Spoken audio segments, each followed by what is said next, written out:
মুসলমান ইমানদার চলবে?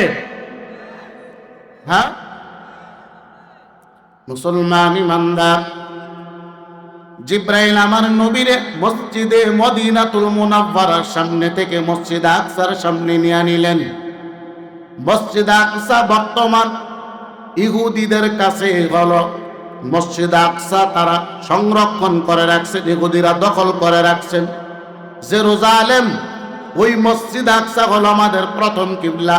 আমার নবীজি মদিনায় হিজরত করে যাওয়ার পরেও 16 থেকে 17 মাস ওই মসজিদ আকসার দিকে আমার নবীজি কিবলা করে নামাজ আদায় করতেন। আর প্রতিদিন আল্লাহর কাছে বলতেন, আল্লাহ যদি কিবলাটা মক্কা হয়ে যাইতো, আমার আল্লাহ একদিন নামাজের মধ্যেই বলে, নবী আপনার কিবলা ঘুরায় নেন, আজকে থেকে কিবলা হবে খানায়ে কাবা। চিল্লায় বলেন সুবহানাল্লাহ। আমার নবী আবার মসজিদ আকসার সামনে দাঁড়ানো জিব্রাইলকে নবী জিজ্ঞাসা করে, ও জিব্রাইল বলো মসজিদে আকসার ভিতরে তো মানুষ তারা কারা? জিব্রাইল কই, নবী আমার তারা দুনিয়ার সাধারণ কোনো মানুষ না, সবাই হলো বড় বড় নবী রাসূল, সবাই দাঁড়ানো, ফেরেশতা দাঁড়ানো। আমার নবী কই, কেন দাঁড়ানো? বলে 2 রাকাত নামাজ আদায় করবে। আমার নবী কয়, ও জিব্রাইল একজনকে বলো নামাজের ইমামতি করার জন্য। জিব্রাইল কই, নবী না না, আজকের ইমাম হবেন আপনি, আর সব নবী রাসূল হবে আপনার মুসল্লি। চিল্লায় বলেন সুবহানাল্লাহ।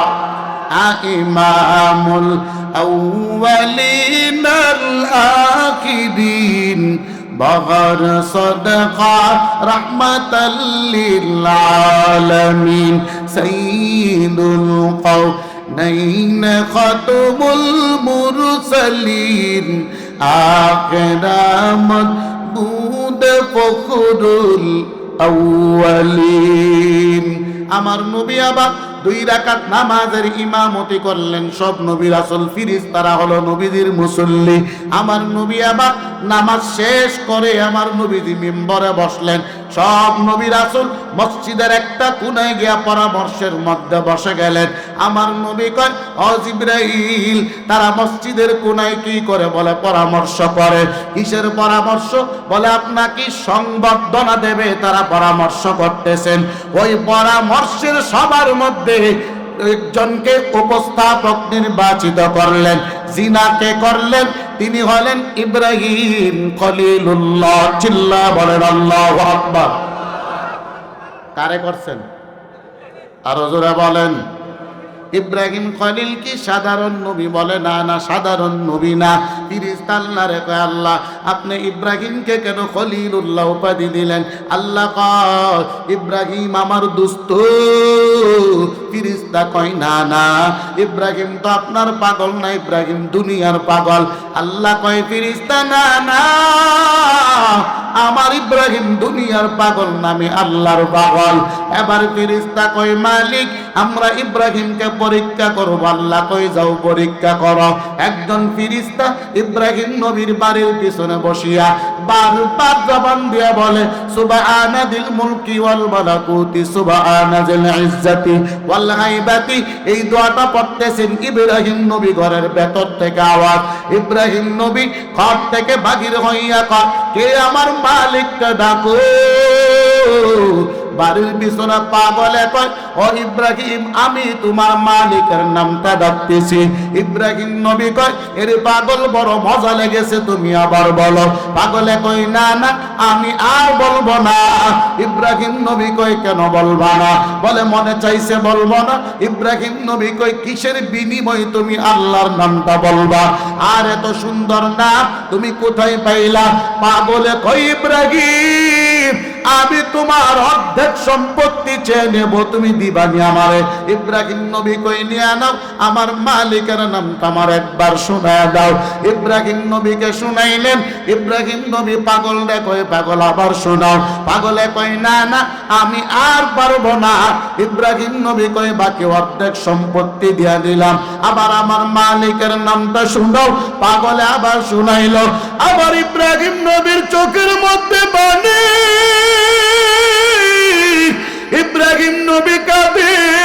ওই পাগলে কয়, ইব্রাহিম তুমি কেন কাঁদো তুমি বলো? ইব্রাহিম নবী কয়, আমি এই জন্য কাঁদি কারণ আমার মালিকের নামটা বড় মজা। এত মজার নাম জমিনে দ্বিতীয় কোনো নাম নাই।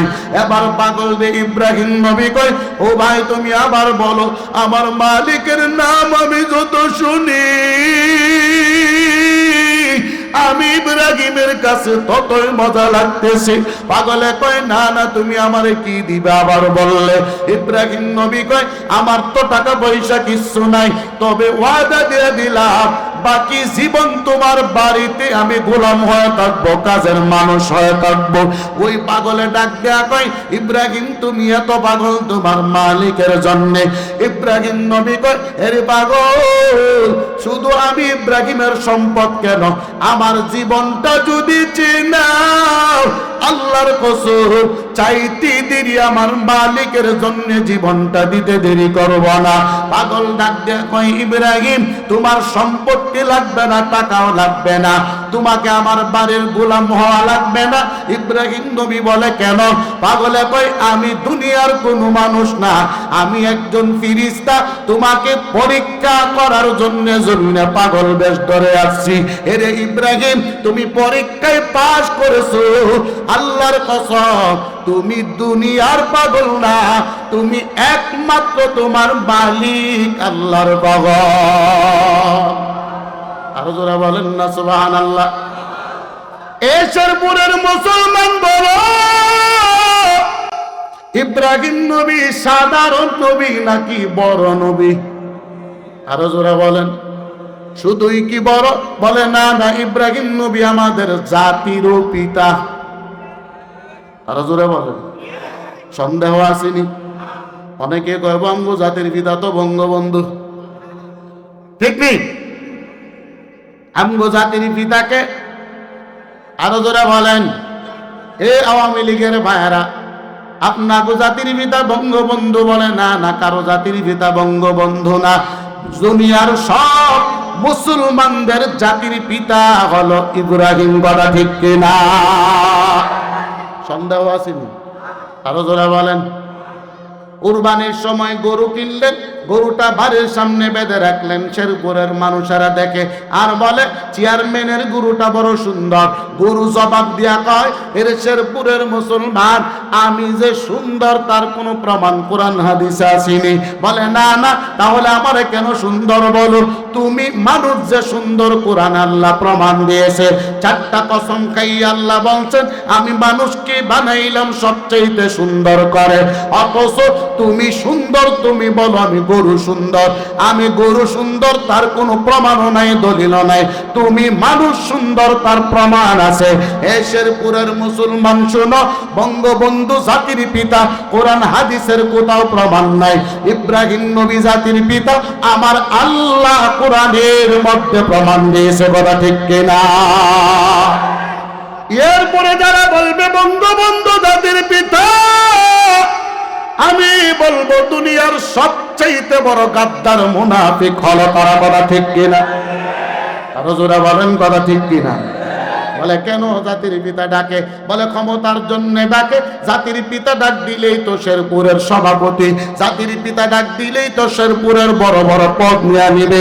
এরে মুসলমান শোনো, পদের মালিক বঙ্গবন্ধু না, ক্ষমতার মালিকও বঙ্গবন্ধু না, ক্ষমতার মালিক একমাত্র আমার আল্লাহ। কথা ঠিক কিনা বলো?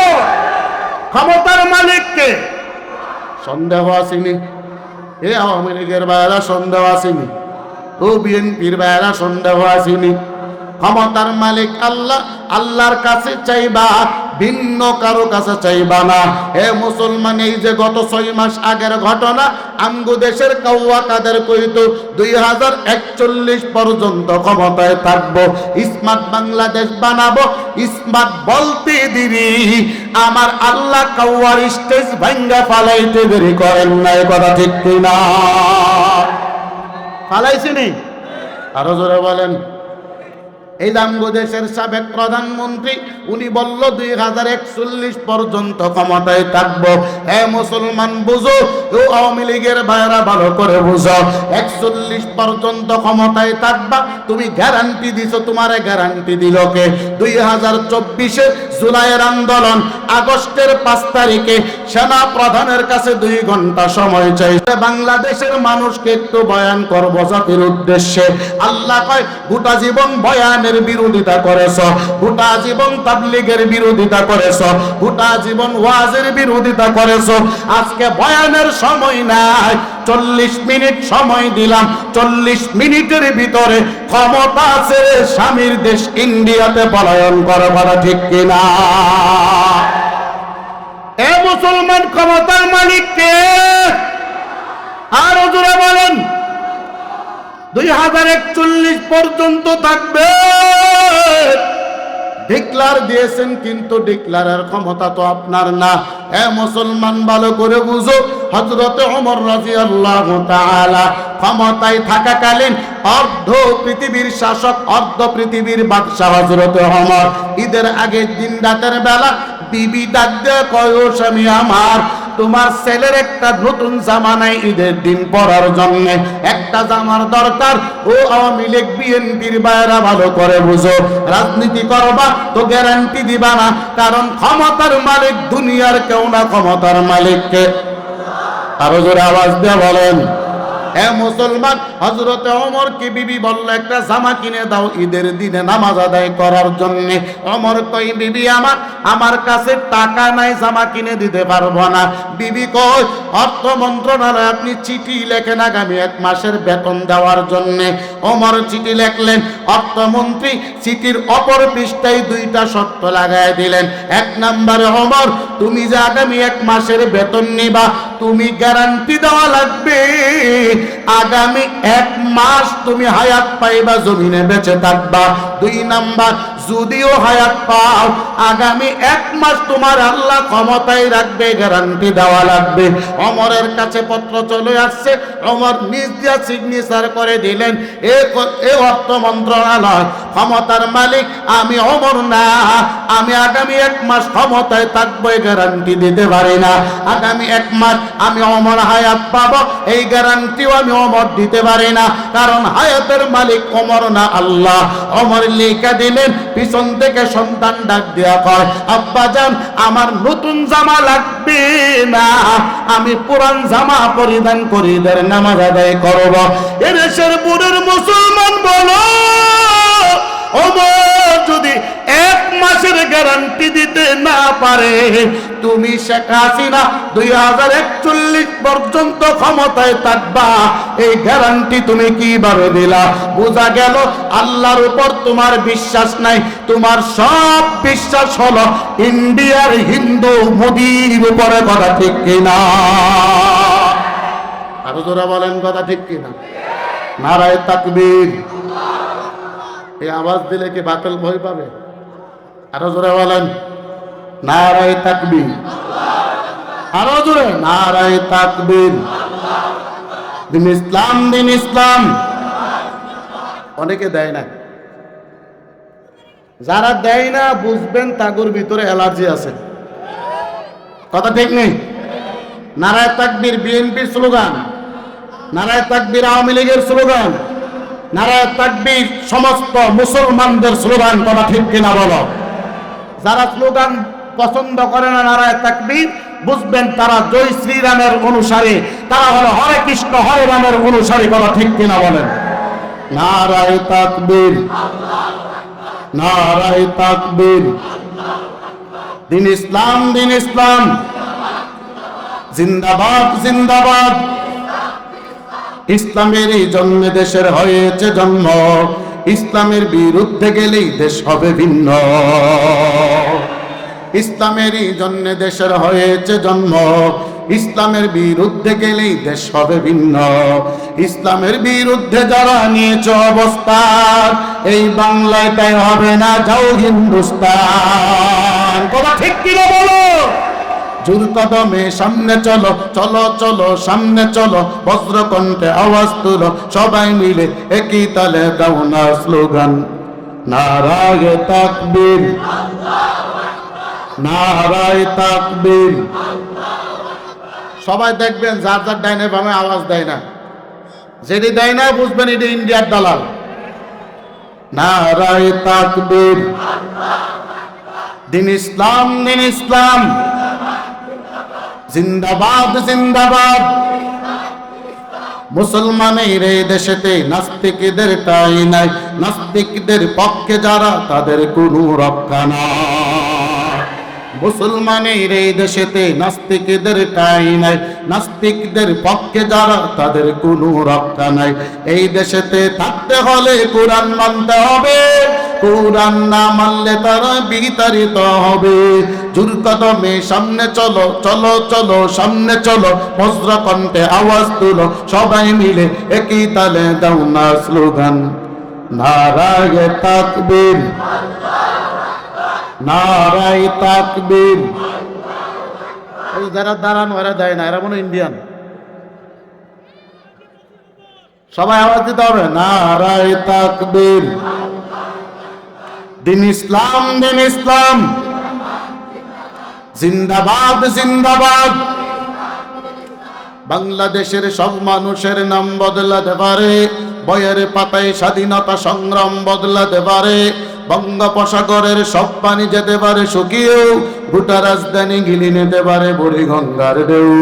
সুন্দরবন কেটে হতে পারে ইটের বাটার লাকড়ি, শিল্পপতিরা দেউলিয়া হয়ে খুঁজতে পারেন চাকরি, চুরগুন্ডারা পেয়ে যেতে পারে মন্ত্রীর মর্যাদা, আইনের ফাঁকে কালো টাকা সব হয়ে যেতে পারে সাদা। অনেকেই বলে এই দেশ নাকি হুজুগ জাতির দেশ, দফাই দফাই বদলাই এর রন্ধন পরিবেশ। তাই বলে এদেশে ইসলাম হুজুগ হবে না শেষ, হুজুগ হবে না শেষ। ইসলাম এ মাটির পরতে পরতে জনপদে ঘরে ঘরে, ইসলাম এ জাতির ৯৫% মানুষের অন্তরে। ইসলাম নিয়ে কেউ চিনিমিনি খেলে এমন শক্তি নেই, আর কিছু থাক না থাক এদেশে ইসলাম থাকবে, সবকিছু বদলে যাক এদেশে ইসলাম থাকবে। আরো জোরে বলেন, কথা ঠিক কিনা? হে যুবক, তুমি বাঙালি হও কিংবা ইন্ডিয়ান, কিংবা জার্মানি জাপানি কিংবা চাইনিজ রাশিয়ান, স্পেনিশ ডেনিশ ফরাসি কিংবা ব্রিটেন আমেরিকা, আরাবিয়া জমি ইরানি তুরানি তুর্কি বা আফগান, মুসলমান মুসলমান তুমি তো মুসলমান। তুমি সাদা হও কিবা কালো হও, দেখো রক্ত তোমার লাল, ধনী হও কিবা গরিব হও, দেখো ইমান নির্ভেজাল, কাছের হও কিবা দূরের হও, কাবাই তোমার ঘর, স্লোগানি তোমার পৃথিবীটা কেঁপে উঠে থরথর। নারায়ে তাকবীর, নারায়ে তাকবীর, নারায়ে তাকবীর। আরো জোরে আওয়াজ দিতে হবে, পারবেন ইনশাআল্লাহ? নারায়ে তাকবীর, দিন ইসলাম, দিন ইসলাম। শেরপুরের মুসলমান, আমি স্পষ্ট ভাষায় বলে দিতে চাই, এই দেশে শাইখুল হাদিসকে তিলে তিলে হত্যা করা হয়েছে, মুফতি আমিনীকে তিলে তিলে হত্যা করা হয়েছে, দিলার হোসেন সাইদিকে হত্যা করা হয়েছে, জুনায়েদ বাবুলুরকে হত্যা করা হয়েছে। এই বাংলাদেশে কোন আলেমকে হত্যা করতে দেওয়া হবে না, কোন আইনগর করতে দেওয়া হবে না, হবে না, হবে না ইনশাআল্লাহ।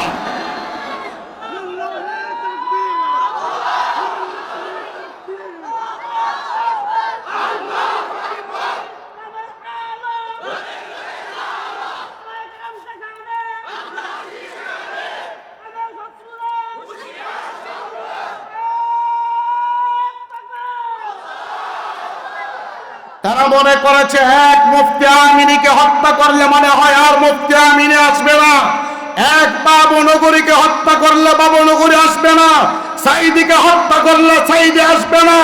আমি বলবো সাইদির চাইতে দ্বিগুণ ক্ষমতা দিয়া মিজানুর রহমান আজহারী বাংলার জমিনে এসেছে, কথা ঠিক কিনা বলো? যদি ওই আজহারীর বিরুদ্ধে একটা স্লোগান বাংলার জমিনে উঠবে, মামুনুল হকের বিরুদ্ধে একটা আওয়াজ উঠবে, আমার শেরপুর থেকে আওয়াজ দেয়া দেব, এই বাংলার জমিনে চাইনা শাসক টিকবে না, টিকবে না, টিকবে না ইনশাআল্লাহ। কারণ স্বৈরা শাসক বাংলার জমিনে থাকতে পারবে না। 95% মুসলমানের দেশ, কথা ঠিক কিনা বলো? বলে মামুনুল হককে জেলখানায় নিলে মামুনুল হক দুর্বল হবে। বলে এক মামুনুল হককে জেলখানায় নিবা, হাজারো মামুনুল হক জন্মগ্রহণ করবে। এক চরমুনাইকে জেলখানায় ঢুকাইবা, হাজারো চরমুনাই জন্ম হবে, কথা ঠিক কিনা বলো? আমরা সবাই আছি তো? আরো জোরে বলেন, আছি তো সবাই? ইসলামের পক্ষে সবাই আছি? বলে কে আওয়ামী লীগ, কে বিএনপি দেখার সময় নাই। আমার প্রথম পরিচয়, আমি মুসলমান, আমার দ্বীন হলো ইসলাম, আমার কিতাব হলো কোরআন, কথা ঠিক কিনা বলো? নাকি ইন্ডিয়ার দালালি করবেন? হ্যাঁ, মান তাশাব্বাহা বিকওমিন ফাহুয়া মিনহুম। আল্লাহর নবীজি বলেন, যে যার সাদৃশ্যতা রাখে, যারে মহব্বত করে, আল্লাহ তারে হাসরের ময়দানে তার সাথে উঠাবে। যারা আলেমদেরকে মহব্বত করেন, হাসরের ময়দানে আলেমদের সঙ্গে দাঁড়াবেন। যারা মোদিরে মহব্বত করেন, হাসরের ময়দানে মোদির সাথে দাঁড়াবেন, কথা ঠিক কিনা বলো? তারা জানে না এই বাংলাদেশ সাধারণ বাংলাদেশ নয়। 52 আমার সালাম বরকত জীবন দিয়েছে ভাষার জন্যে, 71 জীবন দিয়েছে 3 লক্ষ মানুষ। আমার দেশের মা বোনেরা ইজ্জত লুণ্ঠিত হয়েছে।